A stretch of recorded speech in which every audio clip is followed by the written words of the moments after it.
4월 28일 방송을 시작하겠습니다. 토쿠나는 전통금융의 킬러 앱이다. 전통자산 토쿠나 로드맵 고수 JP모건, 미국의 제1 노1 금융권이죠. 거대 기득권의 최정점에 있는 금권 중의 금권. 자산규모 미국 1위 은행인 JP모건이 불확실한 암호화폐 시장 상황과 규제 불확실성에도 불구하고 전통사업 토쿠나 사업 계속 추진 계획을 밝혔다고 코인데스크가 보도하였다. 토쿠나 사업을 계속 추진하겠다. 핵심만 보게 되면요, 토쿠나를 포함해 보다 폭넓은 범위의 자산이 블록체인에 기반을 두고 발행될 것으로 전망했다. 자, 토쿠나를 포함해 보다 폭넓은 범위의 자산이 블록체인에 기반을 두고 발행된다. 주식, 채권, 부동산. 자, 핵심 자산들이죠. 얘네가 토큰화 된다. 여기 예술품도 있을 것이고 명품도 있을 것이고 뭐 NFT도 있잖아요. 어쨌든 중요한 건 STO를 비롯한 모든 자산의 토큰화. 이 말을 누가 언급했었죠? 자, 볼게요. 블랙록의 CEO 레리 핑크, 디지털 자산 및 토큰화를 강조한다. 블록체인, 코인의 세상이 오고 있는 겁니다. 자, 어떤 물질을 쪼개는 거예요. 여기에다가 블록체인으로 가치를 매긴다는 거죠. 이제는 디지털 인쇄기예요. 블록체인 이꼬르. 왜냐하면 지금 종이화폐는 인쇄기에서, 화폐 인쇄기에서 발행을 하잖아요. 그쵸? 그러나 다음번 물질은 디지털 인쇄기, 즉 뭐죠? 블록체인에서 발행을 합니다. 이 부분을 명심해야 돼요. 그럼 그 연장선상에서 이 기사를 바라보시길 바랍니다. 전 CFTC 위원장이죠. 크리스토퍼 지앙카를로가 미국은 결국 CBDC 발행하게 된다. 대중 의견 수렴이 필요하다라고 하는데 미국도 CBDC를 발행하게 된다. CBDC가 뭐죠?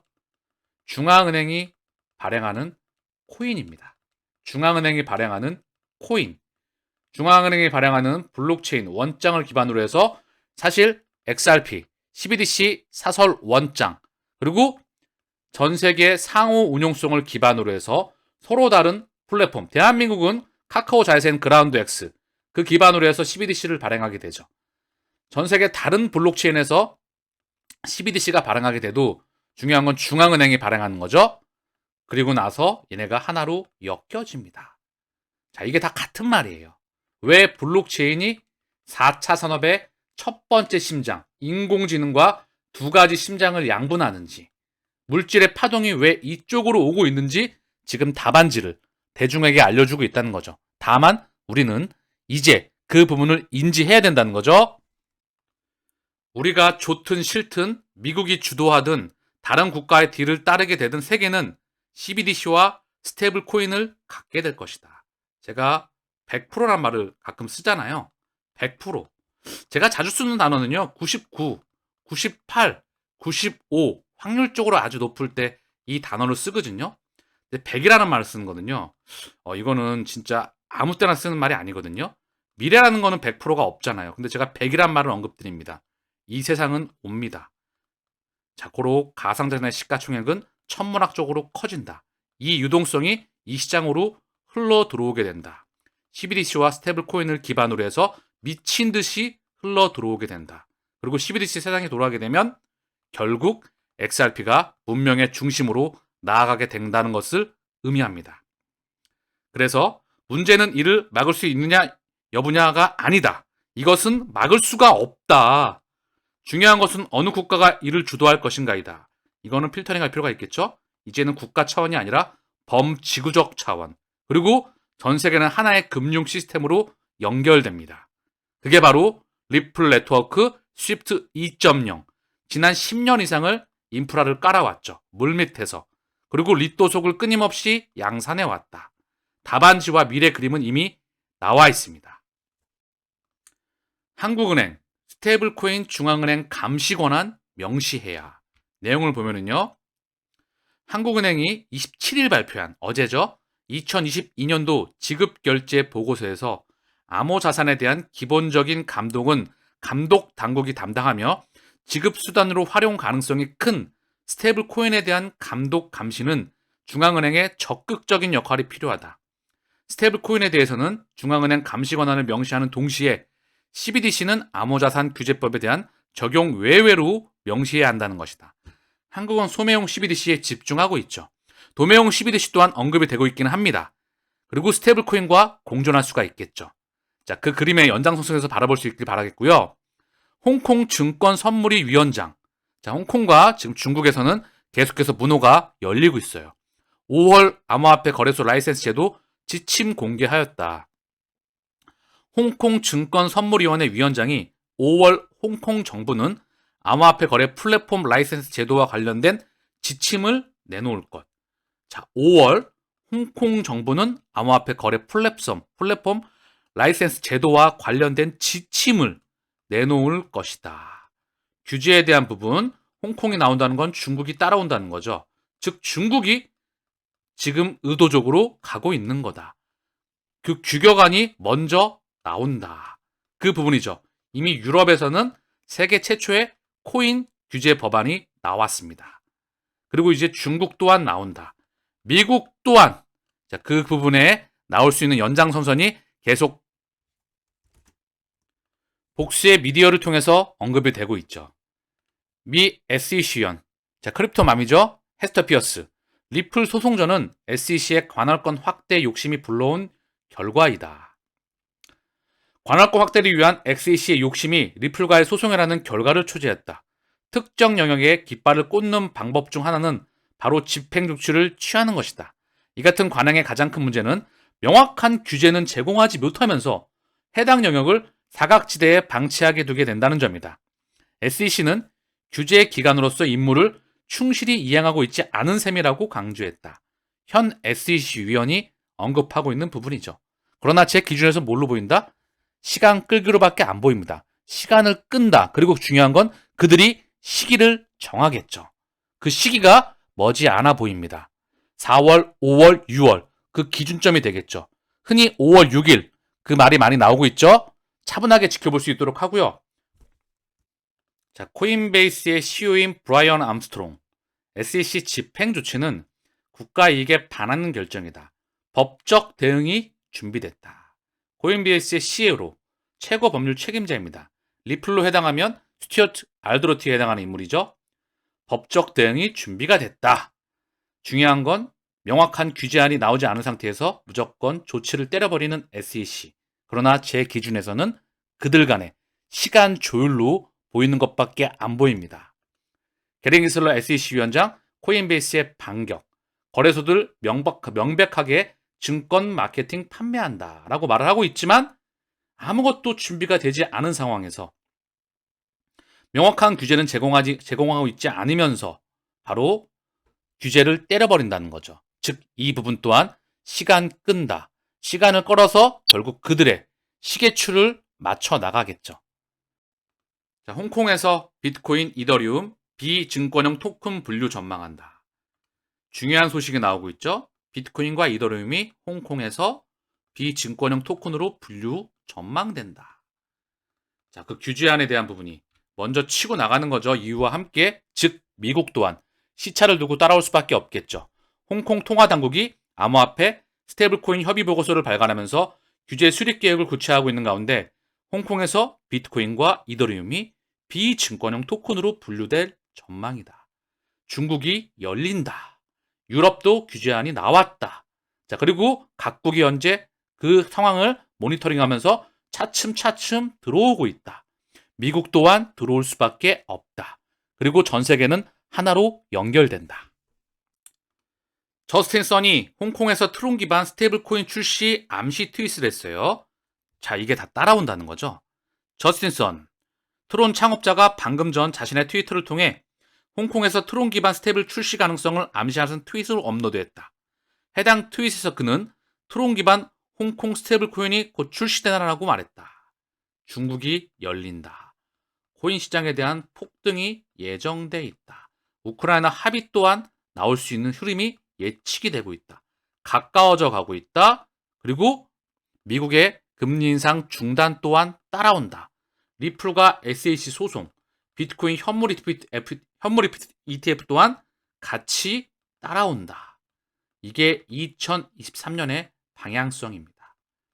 2024년은 퍼펙트 스톰이 예정돼 있어요. 플러스 마이너스 알파, 그리고 새로운 판이 깔리는 거죠. 우리는 이 세상을 준비하고 있는 겁니다.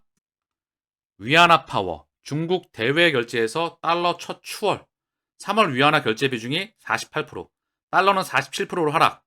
러시아, 사우디, 브라질 등 중국과의 무역에서 위안화 결제를 늘리면서 지난달 중국의 대외 거래 통화에서 위안화 비중이 사상 처음으로 달러를 추월한 것으로 나타났다. 자, 이 같은 경제 흐름, 이 같은 매크로 흐름이 제가 방금 전에 언급드렸던 토큰화는 전통 금융의 킬러 애플리케이션이다. 블랙록 CEO 레리 핑크 디지털 자산 및 토큰화 강조했다. 전 CFTC 위원장 미국은 결국 CBDC 발행하게 된다. 홍콩에서 지금 비트코인, 이더리움, 토큰 분류 전망한다. 이게 다 따로 노는 걸까요? 아닙니다. 같이 오는 겁니다. 누가?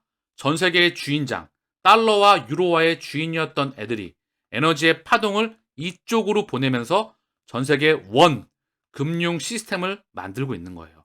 아시겠죠? 자, 커스터디 업체 조디아, 스탠다드 차타제의 자회사입니다. 3,600만 달러 투자 유치했다. SBI로부터. SBI, 스탠다드 차타드. 결국 그들은 함께 움직입니다.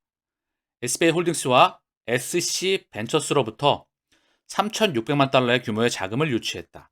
조디아는 다국적 은행, 스탠다드 차타제의 자회사로 기간 대상 자산 커스터디 서비스를 제공한다. 지난 2월에 일본의 암호화폐 자산 커스터디 업체를 설립하기 위해 SBI 홀딩스와 합작회사를 설립했다. SBI 홀딩스는 바로 리플의 이사회에 참여가 되어 있죠. 그리고 리플의 홈페이지에 등재가 되어 있습니다. 동아시아를 담당하고 있죠. 함께 나간다는 거죠. 기간 대상으로 한 자산 커스터디 서비스를 제공한다. 결국 인프라는 끊임없이 확장을 하고 있고요. 그 시간과 시계추는 점점 다가오고 있습니다. 투자금은 토큰 커버리지 확장, 고객 자산 보호, 해외 사업의 확장, 해외 사업 확장에 사용할 예정이다. 디지털 자산 생태계의 방향성은 명확하다. 투자자들의 눈높이에 맞춘 서비스를 계속 제공하겠다. 기간 대상으로 해서 커스터디 서비스의 확장이 계속 이루어지고 있습니다. 명확한 규제안도 따라 나올 수 있는 시기를 그들이 조율 중이겠죠. 비트코인 10만 달러 간다. 은행 위기로 힘받는 강세론. 저는 이 10만 달러는 제 개인적으로 매우 단기적이고 중기적인 시황관이에요. 큰 그림에서 공이 몇 개가 더 붙을까요? 공이 2개가 더 붙을 것 같은데요. 2개 플러스 마이너스 알파. 자, 그리 보시면 됩니다. 가격은 참고만 한다. 시기의 차이만 있을 뿐이다. 박리담에 독됐다. 시총 5천억 달러 깨진 테슬라. 자, 이런 말이 나오면 뭐죠? 가장 이제 아시죠? 안 좋은 말이 쏟아질 때 가치가 계속해서 커지는 대상은요. 안 좋은 소식이 쏟아질 때마다 기계적으로 매입한다. 이미 여러분들은 아시죠? FTX 사태 때 코인 시장이 망하는 줄 알았죠. 이게 DCC까지 확장됐었죠. 그때가 바로 개미 무덤 구간이었습니다. 그리고 그들은 그때 모았죠. 선수들은 그때 모았다. 마찬가지 연장선에서 바라보시길 바라겠고요. 테슬라뿐만 아니라 올해 100% 상승한 메타, 비용 절감으로 호실적 주가는 날개이다. 라고 말을 하고 있는데 얘 또한 주가가 굉장히 미디어에서 안 좋은 소식이 나왔었죠. 그리고 결국 가치가 커지는 애들은 떨어질 때마다 안 좋은 소식이 쏟아질 때 모아 가시길 바랍니다. 이게 원칙이에요. 선수가 하는 원칙입니다. 자, 그리고 코인베이스 주가를 볼게요. 1년 동안, 3년 동안 볼까요? 자, 주가가 고점을 찍고 아직도 바닥권입니다. 그러나 최근의 흐름을 보면, 자, 볼게요. 최근의 흐름을 보면 굉장히 많이 바닥을 찍고 올라왔다가 다시 조정받아 있죠. 그쵸? 얘의 가치가 현재 시가총액이 16조 7,800억 원이에요. 얘가 공이 몇 개가 더 붙을까요? 물론 코인베이스에 투자를 할 수도 있겠죠. 그러나 저는 코인에 투자를 하고 있습니다. 얘도 매입하기 좋은 시기입니다. 가치가 미친 듯이 커지니까 대체 불가능한 그런 섹터에 있는 기업입니다. 자, 코인베이스 또한 마찬가지죠. 아크 인베스트먼트의 캐시 우더가 왜 계속해서 매입을 지속하고 있는지, 가격이 빠질 때마다 그 사람이 그리는 큰 그림을 이해하시길 바랍니다. 시장 규모가 제가 1000배 이상 커진다고 했죠. 그럼 1000배 이상 커질 때 남들이 침범하지 못하는 독점적인 영역을 가지고 있는 대상을, 투자 대상을 가격이 빠질 때마다, 또는 가장 좋은 그 시그널, 이 시그널을 굉장히 짧아요. 미친 듯이 악재를 쏟아낼 때, 망할 것 같을 때 매집을 하시길 바랍니다. 그게 바로 최저점이었기 때문에. 자, 테슬라도 마찬가지죠. 1년 동안의 흐름인데요. 쭉 3년을 볼게요. 상승했다가 많이 빠져 있죠. 10년을 보게 되면 이 흐름입니다. 요 물량을 소화하고 다시 고점 돌파가 언젠가 나오겠죠. 자, 메타는 최근에 볼게요. 메타 흐름 3개월 동안 많이 올랐죠. 1년 동안 쭉 꺾였어요. 안 좋은 소식이 쏟아졌고요. 그리고 계속해서 바닥을 찍고 상승해 왔다. 투자는 그리 어려운 게 아닙니다. 쌀 때 모으는 거예요. 자, 그쵸? 폭등 나오면 일부 차익 실현, 나머지는 보유입니다. 그 가치가 계속 성장이 끝나지 않았을 때까지, 시장 규모가 계속 커질 때까지. 그러면 이걸 XRP, 리플로 언급을 드려볼까요? 아직 시작도 하지 않았죠. 지난 몇 년간 릿도 속, 리플 또 속았다 끊임없이 양산하면서 가격을 눌러놓고, 그리고 계속해서 인프라는 미친 듯이 확장해 나가고 있습니다. 다음 문명의 중심은 저는 얘라 판단됩니다. 자, 대한민국에서도 저축은행의 연체율이 7년 만에 5% 넘었다. 1분기 79고 평균 연체율 5.1%. 금리 인상, 부동산 침체 등 영향. 전체 실력 9년 만에 적자 전환하였다. 한국에서도 계속해서 그 시그널이 나오고 있습니다. 대비를 해야 된다는 거죠. 소비 둔화, 은행 위기 겹쳐 미국 하반기엔 1%대 성장도 위태롭다. 고금리 인플레로 침체 적신호. 내달 금리 인상 뒤 동결 가능성.